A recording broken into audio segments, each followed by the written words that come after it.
Welcome back to Live Like It Matters, the podcast that I started because I just wanted to have a fun place to have fun conversations with friends that I admire and talk about things that really matter. So I'm super excited today to have my friend Giulia here and fellow breasty cancer comedy peer that I've been so excited to get to know, but now we get to like really dig in. Yes. Have one-on-one time. One-on-one and hopefully millions. Millions. I like that manifestation. I need to apologize at first because these are like short pants, and every now and then I'll do something on camera and be like, why are my shins out? Okay. Oh, Let's begin. It's convenient because I actually wore these with the slit down Love the front. it. So Love it. yeah, you're not alone. Okay. You're thank never you. alone. Yeah. And neither are you if you've have an experience with cancer. Yeah. That was the perfect transition. Thank you. So I'm gonna let you begin. I want to hear, because I don't want to just dig into the main things we talk about on a regular basis, which is cancer, because we go to the same oncologist. Shout out to Dr. Sharf at UCLA, and that we're working on this awesome event, Cancer is a Joke, that this may air after. Okay. So just putting it out there that I've prefaced many times on this podcast that none of it's planned. Mm-hmm. I don't really plan in advance. I schedule things based on when I want to see people and talk to them. And today I really wanted to spend time with you. Thank you. Of course. Thank you. I feel like it's very important to share that our oncologist who we love. So we have another mutual friend, Giulia Johns, who is on this Giulia with a J. This is J. Giulia with a G. G. And so I started seeing Dr. Sharf. I told Giulia Johns to go see her. Mm-hmm. And then a few months later, Giulia Johns is like, oh yeah, Dr. Sharf introduced me to this like great gal, Elissa, and like all this stuff. And I was like, oh, that's cool. Like I didn't know why Dr. Sharf didn't introduce me to you. And then I realized that last year when I was like in the thick of it was when she introduced you to Giulia, who like Giulia's a few years ahead, and I was like in the shit, and I was like, of course she introduced me to you at that point. Like I wanted to die, and she wasn't going to be like, here's my disheveled like shell of a person patient, but she's really fun. I would have taken you as you were. Been there, done that. Yeah. But that was funny when you told me that, because the first time that Giulia and I actually met was going upstairs 14 stories in the Andaz Hotel on Sunset Boulevard to rappel off a building together. Me and you. Yes. So Giulia with a G. Giulia Johns. Yeah, sorry, I should have said you and I. Yes. You and I. You do what you want. Yes, that is the first time we met, was to go down a building. Well, and it was funny because Giulia Johns was like, oh, because she wanted so bad to do that this year. We now did it second year. We're going to have to do it again next year, of course, with Cancer Support Communities Los Angeles. I won't be doing it. Okay. I'm really proud of you for doing it. You crushed it. You went down with Megan. And Giulia Johns was hoping to do it this year. She couldn't. And she was like, actually, my other friend Giulia, like, and I think she said, like, who also goes to Sharp, actually. And I think she started realizing in her head, like, wait, how don't you know each other? Yeah. But she's like, she's been mentioning, want to do it. And then you like crushed fundraising. I mean, all this stuff. And then I'm like, who is this awesome Giulia person? And we, what was great is I think that it helped to distract you by talking about like all things. And then we started talking about the Cancer is a Joke event. Yes. And it's like so organically perfect. That here we are, 5 of us, and 4 of you guys are all professional comedians. We all have cancer. Well, I fell into comedy because I was, well, not because of, but like I was a sociology double, like I was a double major with sociology, and was like, so, before online activism started, like I was the one in class, like raising my hand and being like, what do we do about justice? like what do we do? You know what I mean? Like I was like, I have all this fucking information now. Yeah. Little did I know how much more information I'd have in the future because of our phones. But at the time when I was in college, it was like, I didn't know what to do with all this information. And I thought that I was going to like maybe be a sociology professor, or like I worked in a few nonprofits at times. And then like, always had comedy in my life. And then it's always whenever I'm introduced to somebody or like connected to or connect with someone who has made that, like, I would say like comedy is probably my main thing. Not necessarily always stand up, but just like the comedy world. And then I tack on as much like philanthropic, nonprofit-y stuff. And so I feel like we're reversed, right? Like yours is the organization, and then you're like, I guess comedy is like the Super other thing. fun. Yeah. Yeah. I love that. Yeah. Perfect yin and yang. Look at us. Yeah. What's your sign? Gemini. My husband's a Gemini. Oh. I'm a Scorpio. Okay. What's your husband? A Gemini. Ooh. Wow. I know, it works. Yeah. I don't know why I said ooh. I don't even know what that. I don't know a ton about astrology. So I don't think that this part of our conversation is going to go like super far. Yeah. For the millions of listeners, if you have thoughts, like happy to hear it. We still have to double date. Your husband is so nice, and your daughter. I mean, our families are just like a perfect match. Because your child is 5. Oh yeah, we both have 5-year-olds. Yeah. Look at us. I know. I hope, and obviously you can cut this if you don't want to talk about it, but so I just learned this week that you had a brother that died. Yeah. And I had one of those moments. We can cut this. Literally an open book. I mean, okay. I literally posted about it on the internet. Well, so grief has, I don't know, I've never learned more about grief than I have in the last few years, because my husband's dad died of cancer, and I was very close with him. And then his best friend, who was Kenny, who was like part of our family, died in like a very tragic bike accident. And then I had cancer and, lost my original breasts and all this stuff. And it was like, when I saw your post, I was like, fuck, cancer and dead brother. And then I was like, oh wait, shit, I guess my family as well, and I was like, oh wow, like everyone,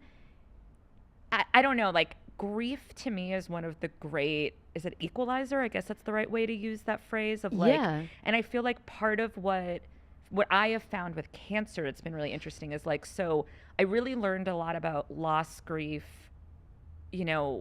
going through it with my husband, watching him go through it, right? And then cancer was this other kind of grief that it follows a lot of the stages, I think, of like person dying grief, but it's like, that's why I get so excited to meet other people like as close to my cancer as possible, because then you really connect on that grief. I don't know. It's been, I guess I didn't really have a big statement to say, but it's just like grief and gratitude has been like this odd combination that I've been carrying for the last few years.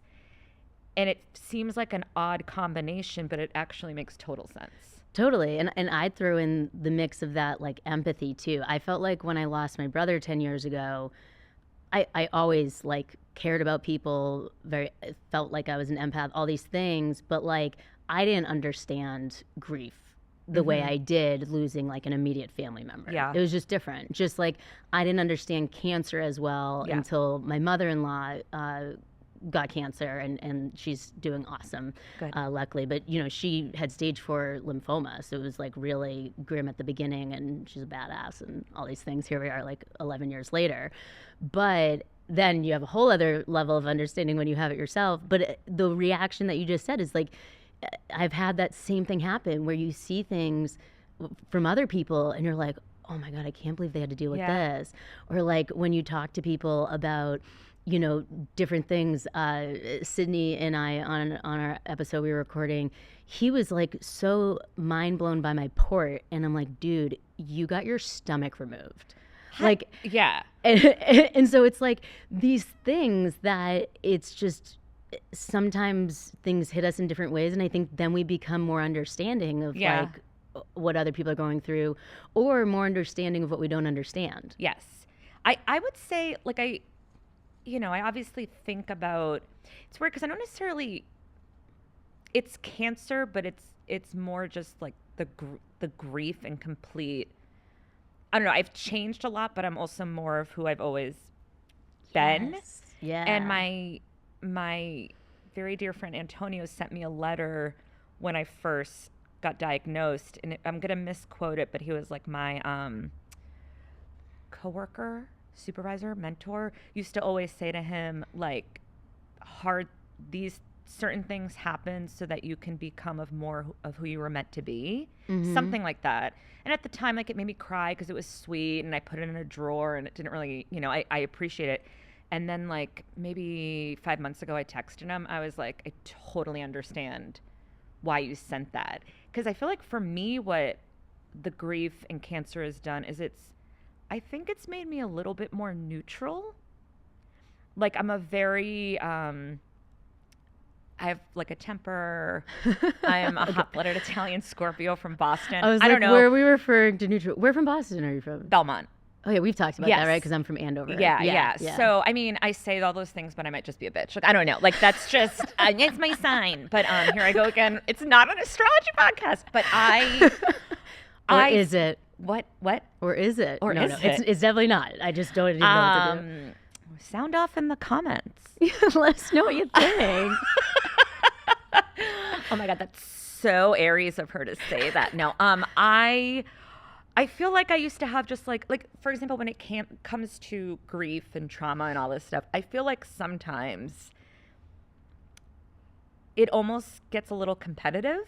Mm-hmm. Like, and that's almost what I did in my head when I saw your post, where I was like, oh, like her grief is like worse than mine. Like when the imposter syndrome. Yes, there's of grief and cancer is unreal. And I also feel like then I have the opposite, where like an acquaintance has been like really posting about a loss of a pet for like years at this point. And I'm not mad, but I am like, oh, but I've my, all right, like, you just wait, you wait until it's more than a bird or whatever. Right. Mm-hmm. But I don't know. I don't get as annoyed by that anymore, if that makes sense. Like both my imposter syndrome and my judgment of like, that's not enough to be sad about. Like both of those things have left me now, because I'm like, wow, nobody fucking knows what's going on in anyone's head or heart. Absolutely. So yeah. And someone's bird might have been like a parent to them. Yes. And these are things. Put little worms in their mouth. Let's move past that. But yeah, baby bird stuff. Yeah. Anyway, I feel like with exactly what you're saying, I can relate to, and I use the word like I'm like an amplified version of who I always was. Yeah. And I do use the term like unapologetic more, but at the same time, so like I do feel like I'm like, oh, I would like to start a podcast, so I'm just gonna do that. And like, I'm so glad that I just do things. And it's not like I aimlessly do it and I, do all these, I don't know, I'm starting to say examples that I can't think of.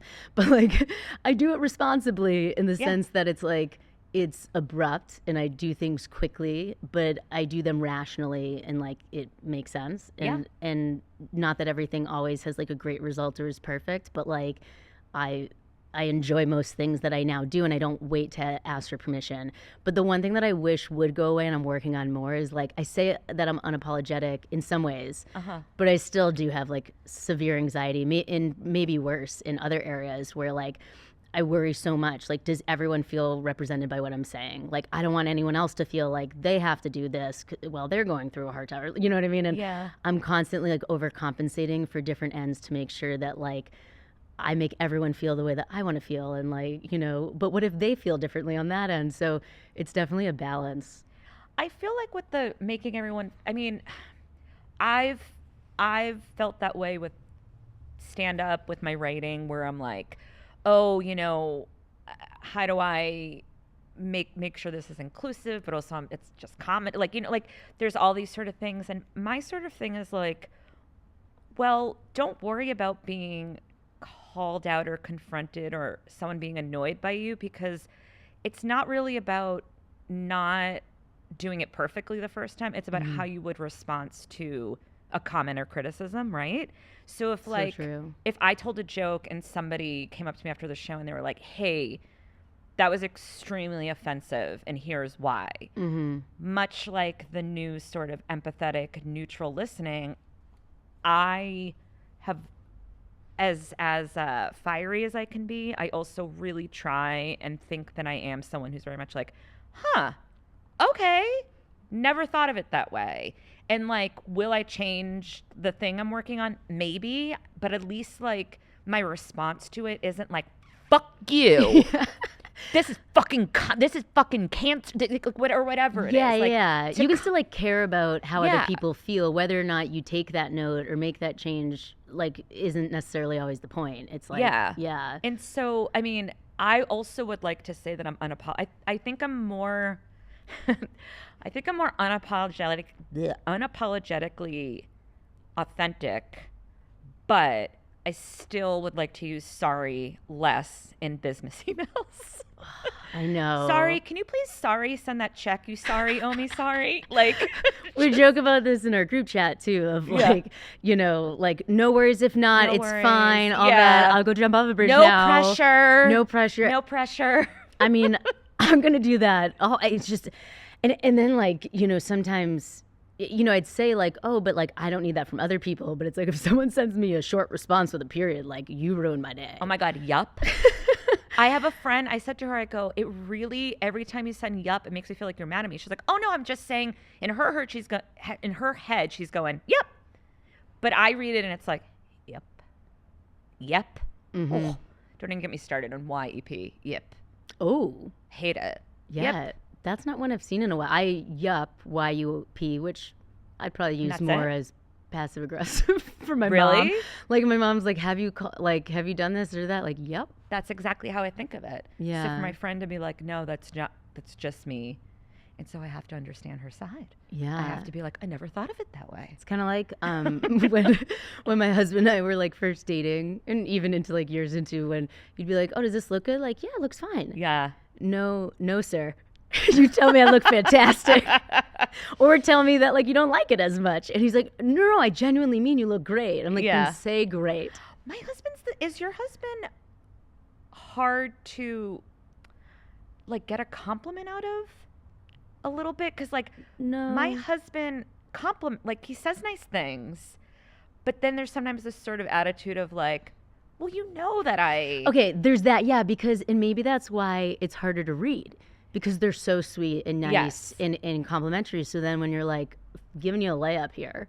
Yes. And when they just kind of hold the ball and sit down, you're like, so we're not like, this isn't a do you not like me? Yeah, exactly. But my husband also doesn't like compliments. Oh. So I sometimes almost do it to be an asshole and like make it like, but I'm sure he must like it a little bit. But like, he also will be like out. He's also a comedian, Will Miles. Like, he'll be like out at like an event or something like that, and he'll be like, oh, I'll be like, I ran into so and so. They said like X, Y, and Z, something like really nice about me. I'm like, oh my God. And I'll be like, you know, where did you see them? He's like, oh, it was like 4 months ago at blah blah blah. And I'm like, you've been holding on to this information for 4 months? That someone said something nice about me? Like, I need to know. You should have texted me as they were talking, or like recorded it and sent it my way. But you know what I did is a few years ago, and I can't remember if someone made the suggestion to me, so I feel bad if I'm not giving them credit.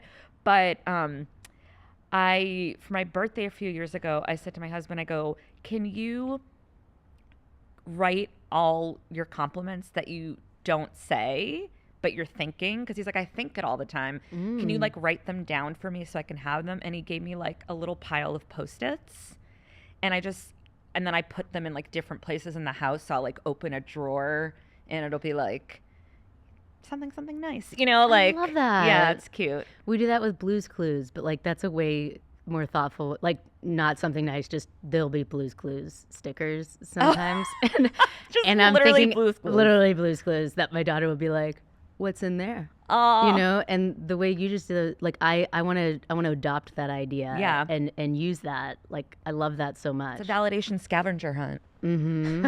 Totally. Yeah. I love that. Or a self-esteem scavenger hunt, right? Has anyone seen my self-worth? Where I'm great.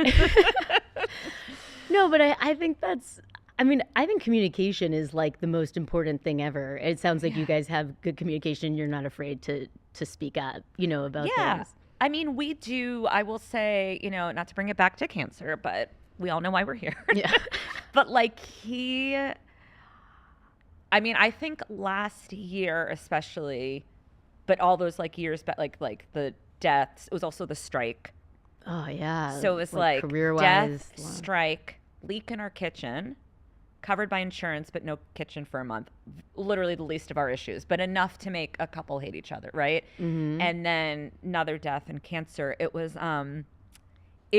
really, really, really hard.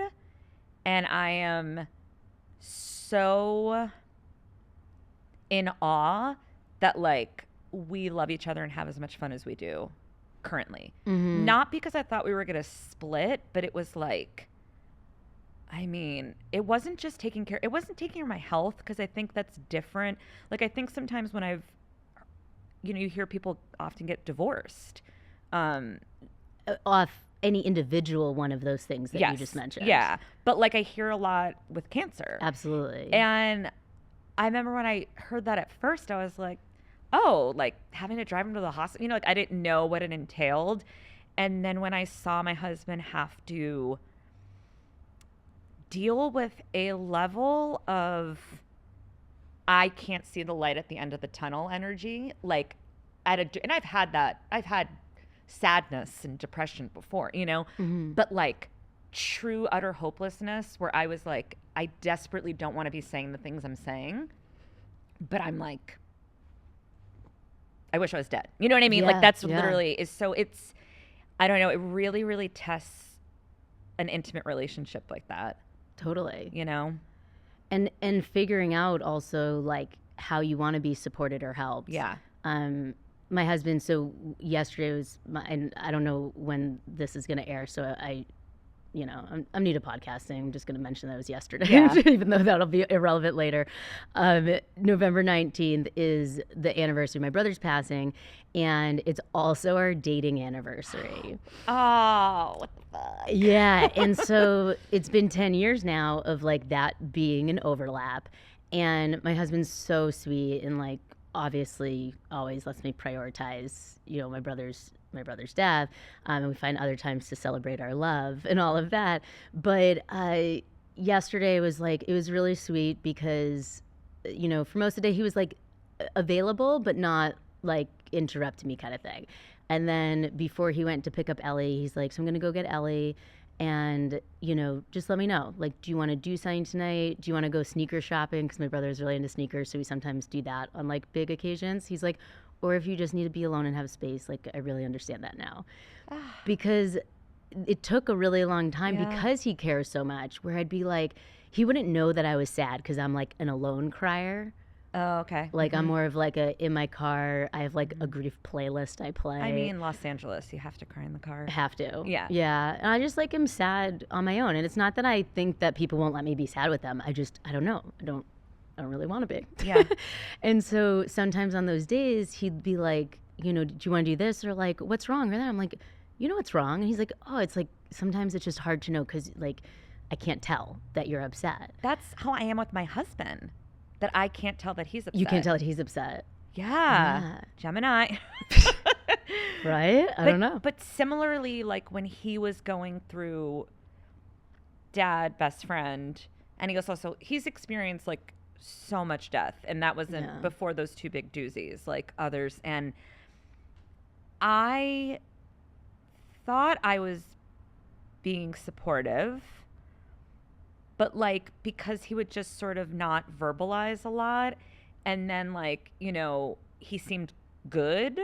So I might be like, speaking of sneakers, he just cleaned his collection, but similarly. Ooh. Yeah, they're all in our garage. I'm supposed to sell them. If anyone's looking for size 10.5 to 11. Okay. Great sneakers. I'm not a 10 yeah, and a half, but I'd love to chat with him about sneakers.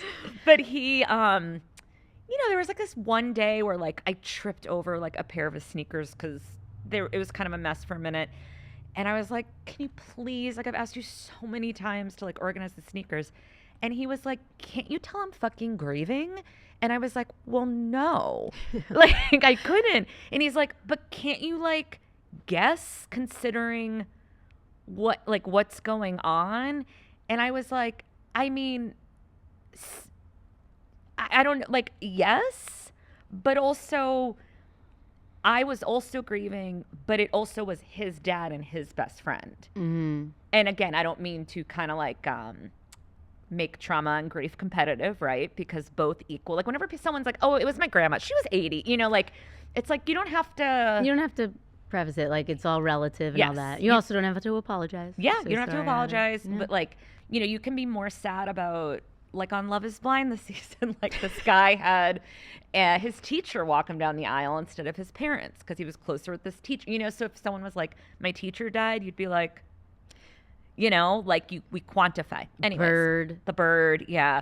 But it was really interesting because that also opened up another door of communication where like he was like, you truly can't tell.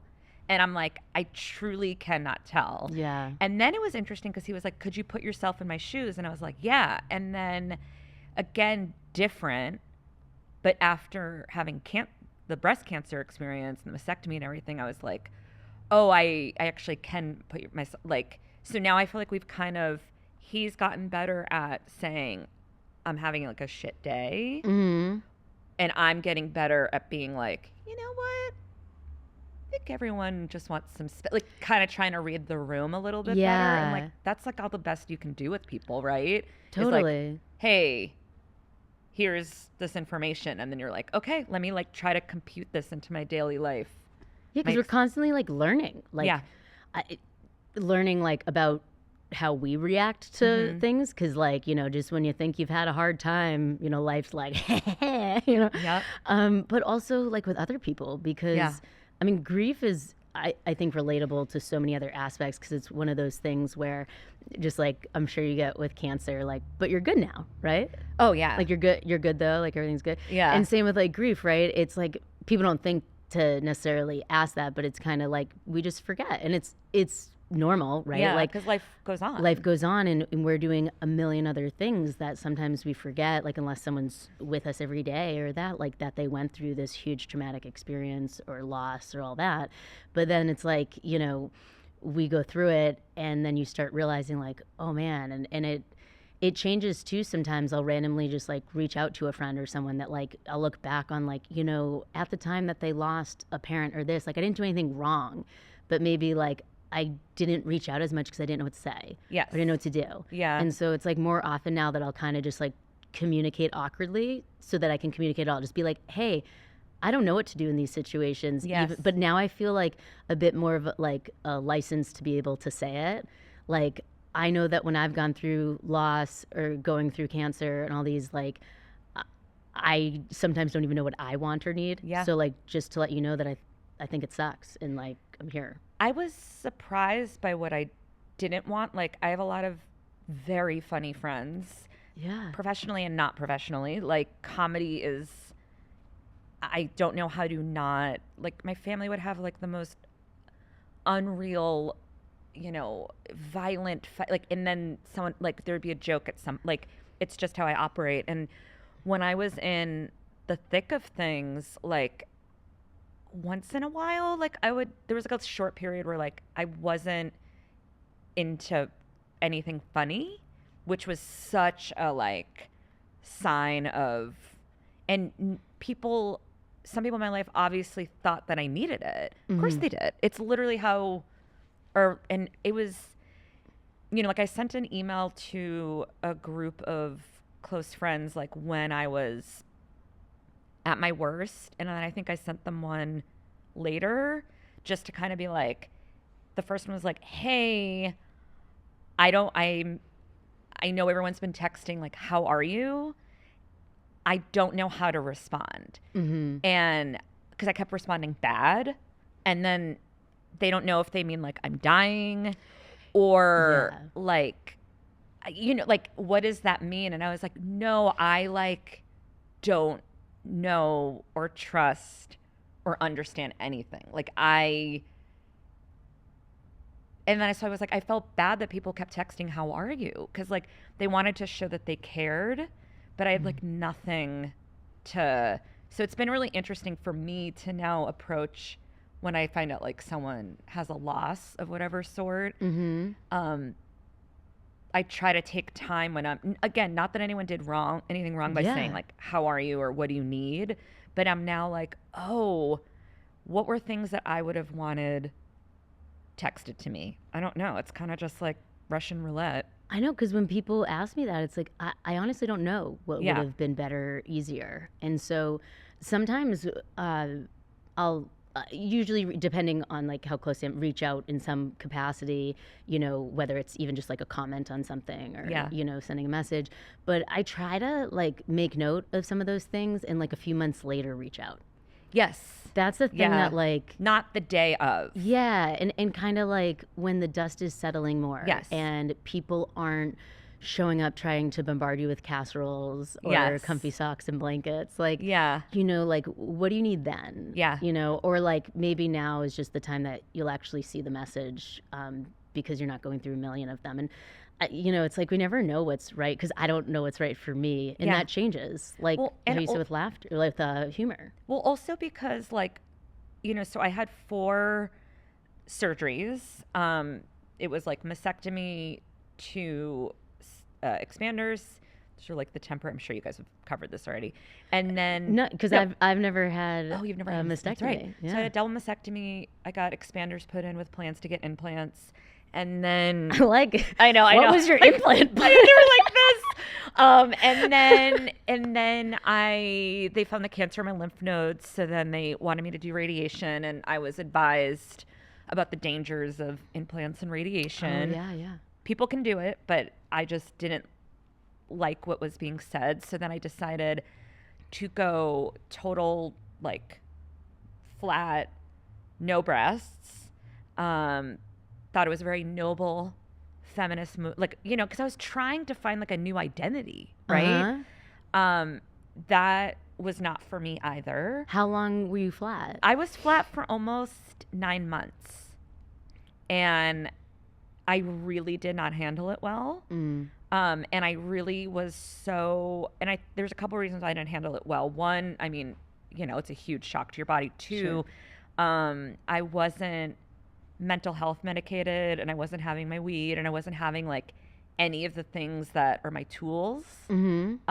Because long story long, like when you get, I had been on Zoloft, and then I was microdosing shrooms, but then I had to stop the microdosing to get the anesthesia for the surgery, and then I didn't think to go back on Zoloft, and then I wasn't sure if the Zoloft would interfere with a certain cancer, and it was like, and then I'm like on opioids, and I'm being given Ativan to like help with the pain. So I'm like anesthesia, and I just had 2 back-to-back surgeries, and I was like my whole body, and then I like lost 30 pounds, and I was like diarrhea nonstop. It was like my body was in too haywire. many components. And then I also felt so fucked. So I was like mental health, like, you know, chemically unwell, shock to the body.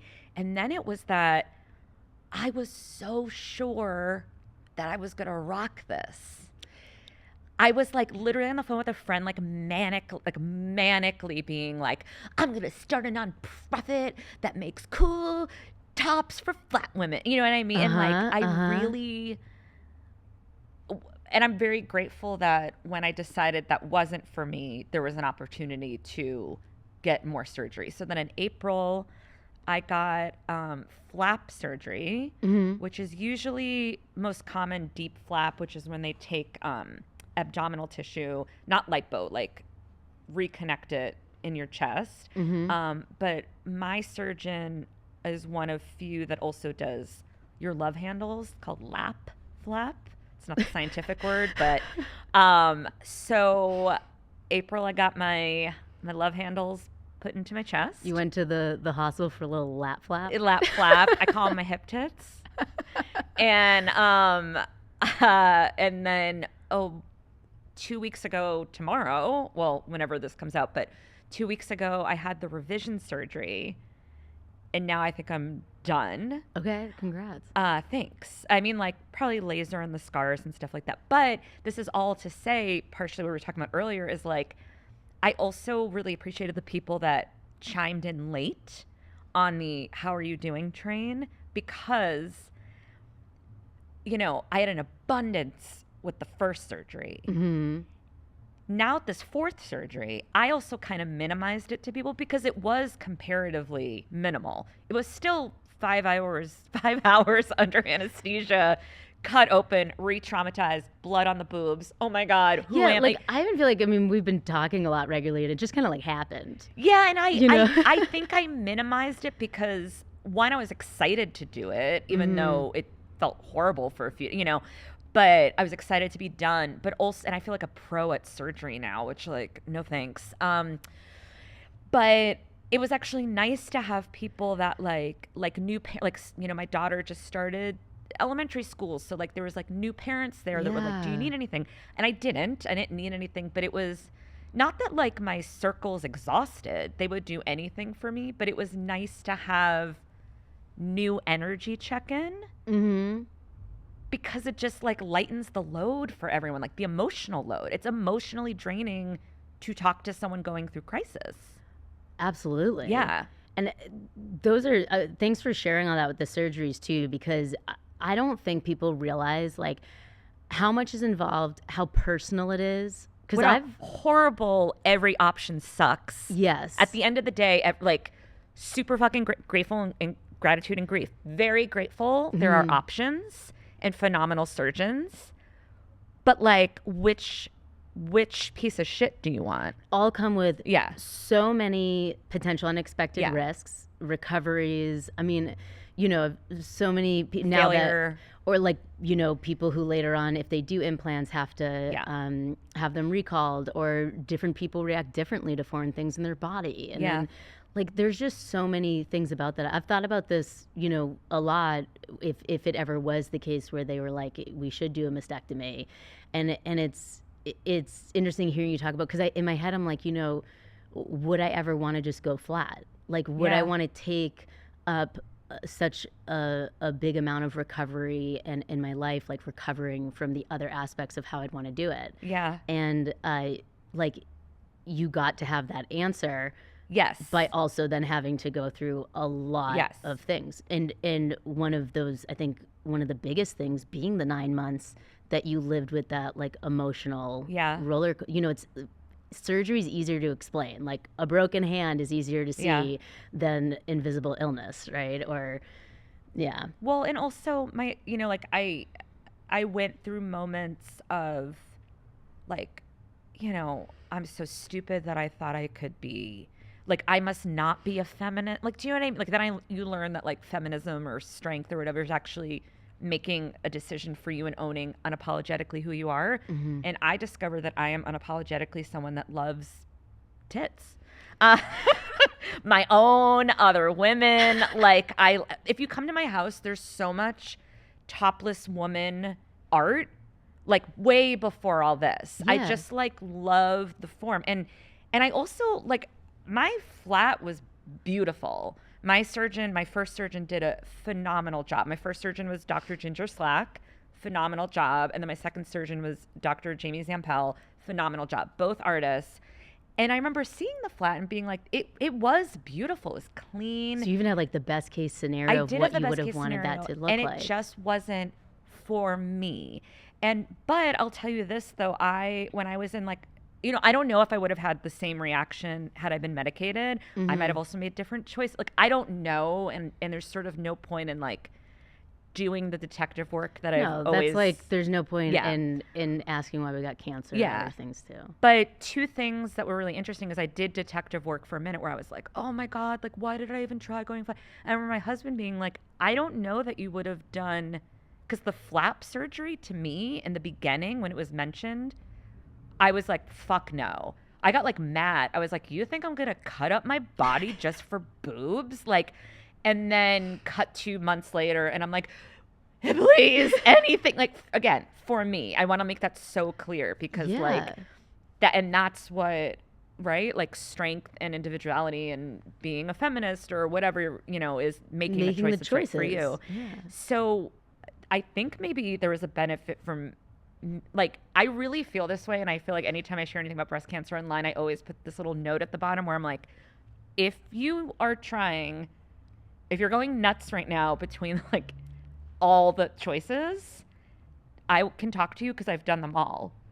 My perspective, and I don't think one is better than the rest, but like I'm happy because I have all this information now that is very unique, and I was desperate to talk to somebody. Like last December when I started getting out of the fog and started taking my edibles again and got back on the Zola, you know, all the things. I was like online being like, hey, has anyone had stage 1B lobular that went flat and then, or that had, you know, and I was like saying all my, it's like, of course there's no like person who went through the exact, but like as close to. And those women on the message boards that I found that had gone similar to me, like saved my life.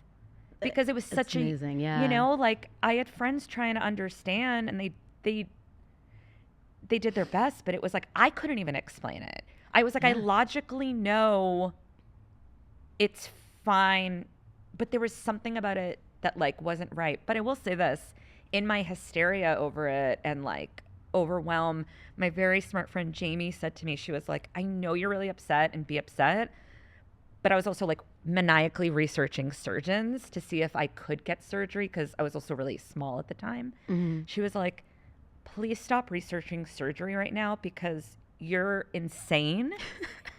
And I say this with love, but no surgeon is going to operate on you in this state. This like, I need this. And she was right, because then I got into a headspace in January of, I really want this. I really want it, but I don't need it. And I will be okay no matter what. I got to like neutral, right? Yeah. And you got to experience that feeling before doing it, because you might have not known if you ever would have felt that way. Yeah. I did that and found someone as close as possible, and we still keep in contact. That's amazing. And what's wild is that was on one of those like Facebook groups that could be anywhere in the world. Yeah. She lives in Santa Monica and goes to UCLA.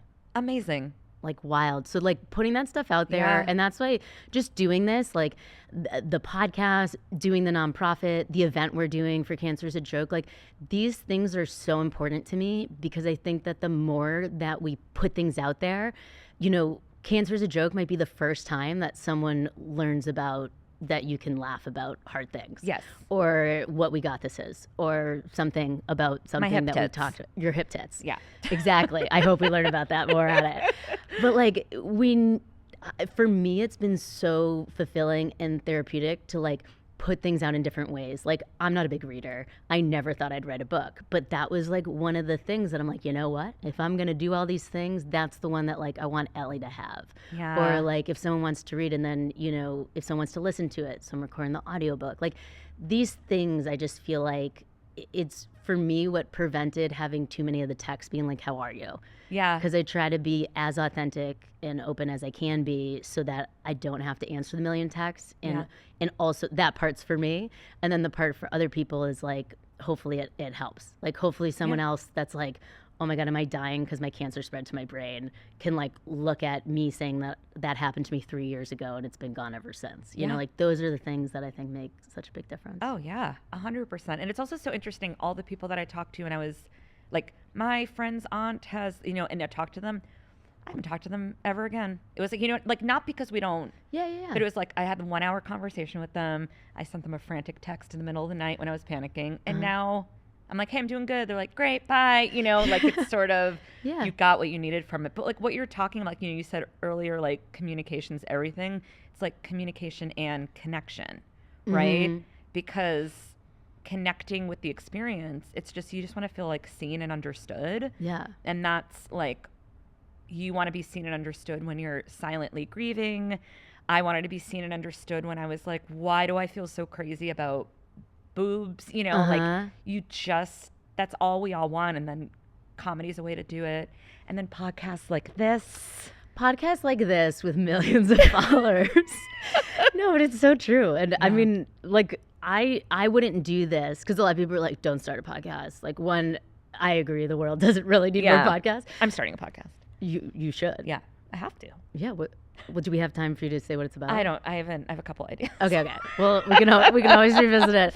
But everything that I do is like, I'm not going to do it unless I have fun with it, regardless of if anyone watches or sees it. Yeah. And like, this is so fun, right? It's so fun. I had so much fun. I had so much I fun. hope you did too. Thanks for coming. Yeah. I hope the appointment goes well. And, Thanks. you know, I'm just so excited to do the Cancer is a Joke piece and piece event. I don't even know why I'm like I'm coming up with different words for something that's so simple. Yeah. It's the live stream event that we're doing, comedy show. great. It's gonna be great. So thanks for pulling off that building so we could figure this out. Thank you. Yeah. Well, let's keep living like it matters. Yeah. Just ended it so formulaic.